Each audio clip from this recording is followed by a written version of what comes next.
Hi and welcome to this new timeless reading. Let's take a look at what frequency is available for activation right now. And it's going to be 3 cards. The first one is details on the frequency. The second one is what can we release. And the third card is advice. So let's check out the frequency. And we have the Knight of Cups. And the Knight of Cups represents to me moving in the direction of what's most aligned. Ideally, it's the highest timeline, your highest timeline. So there's movement towards the highest timeline at this point in time.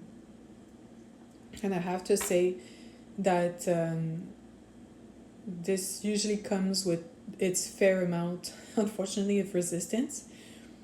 Because whatever composes your environment, whatever you're a part of, is most of the time not ready to let you go. To let your energy rise to reach what actually is meant for you, because you're in an environment where most people don't vibrate to that frequency just yet, and they'll tend to have their reflexor grab onto you and slow you down. And there's also unseen forces that don't benefit from people rising in frequency, and they try and hijack that most of the time. So it's very good news, but it might not feel super great just yet. But that's what's activating, and that's amazing. And like personally, I felt in the past few days, whenever you watch this, might be your experience as well. In the past few days, I felt a lot of pressure, a lot of resistance, like a lot of really weird heavy energy that's like really hard for me even like psychically to locate. And if anything, most of it does not feel like it's directly emanating from people close to me. It's like generally in the field there's something that's doing whatever it can so this does not become widely available. But it is here, so that's why I'm doing readings like this, so you get to know. And as you know, it brings a level of clarity that aligns you like directly with that. Like as I speak about it, you get to see what's available and be like, yeah, of course that's what I would prefer, like I strongly prefer.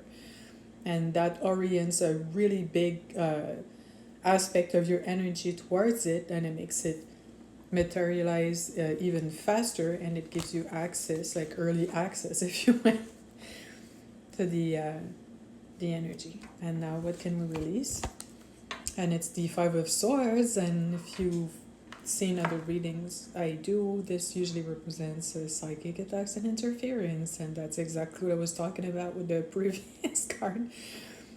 It comes with the territory, unfortunately. So there's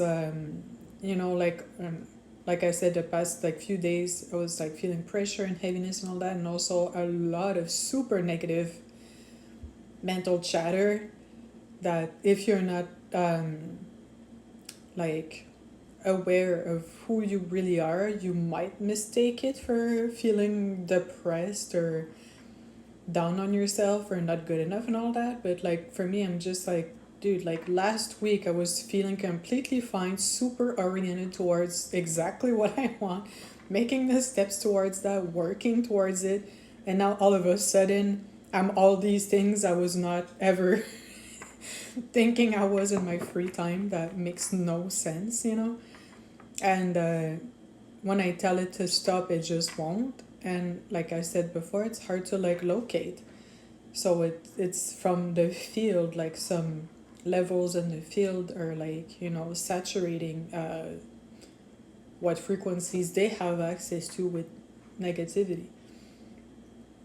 As you know that, you don't feel like bad for yourself like too much, and you're just like, like I'm not generating that. Like there's a time to know when it's your stuff to deal with, and that's fine. But once you kind of know that you really like did the work and it keeps coming up for no reason, like it almost feels like rocks being thrown at you as you try to like progress on the path. It's like, and you chill, can you just chill? Can you just stop? Like, can we just like move on to something else? And that's the actual point that you probably heard that before. There's the most resistance before you pass like a meaningful like threshold and a point of no return towards something more aligned where a lot of this won't have access to you. So unfortunately, it's a part of the game, and it's always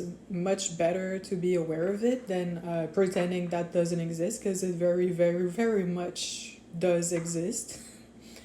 And it's okay. It's just like we have to find productive ways and like beneficial ways for ourselves to like address it.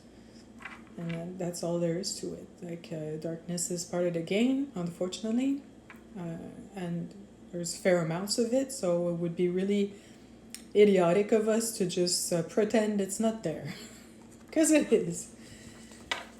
And now, what's the advice on how to access our highest timeline in dealing with all of that interference? And we have the Four of Swords, and what I got right away is to go back to clarity, like go back to I'm drawn to the character in armor laying down. So you find what makes you feel safe and protected, and like step back, chill, like meditate, disengage as much as you can if possible, and bring yourself back to something that's logical and calming, you know. And for me today, when that was ramping up again, I chose to go run some errands and cook and do other like stuff, you know, that they can't like interfere with too much, because it's just like everyday stuff that you're fully allowed and supposed to do. And it's like physical movement, so it's more grounding, and that significantly reduced like the noise, and it got me to a point where now I can actually make this reading, because earlier today that was not happening. So yeah, I hope this resonated.